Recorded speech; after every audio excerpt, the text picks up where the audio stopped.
Ассалаумалейкум баршаңызға, Атырау халқы, Атырау тұрғындары. Жағдай естіп жатсыздар, жағдай өте мәз емес.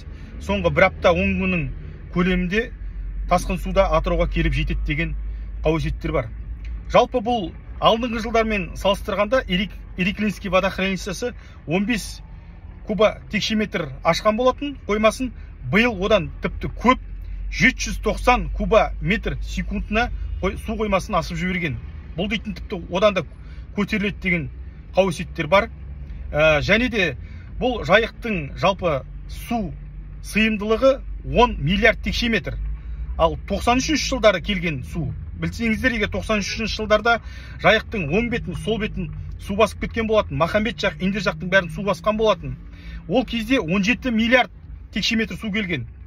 Ал ендігі мына биылғы жаңағы дабылға қабатқандарды 24 миллиард суға, яғни төтеп беруіміз керек, соған дайын болуымыз керек дейді.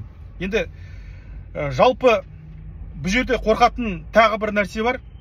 Мынау жайық егер Мариан соғатын болса, тіпті мынау ағын сумен келген Мариан екеуі тұралап, дамбы және Курилкен, Заросы тағы да басқа мына тіпті қаланың ішіне де енді Алла сақтасын, шыны керек су кетіп қалуы да мүмкін. Жалпы осыған баршаңызды атсалысуға шақырам. Бұл жерде жалғыз үкіметтік ұйым емес, барша халық болып күш бірлікте екен көрсетейік ағайындар. Бәріне де дайын болайық. Ал осыған баршаңызды мен шақырамын.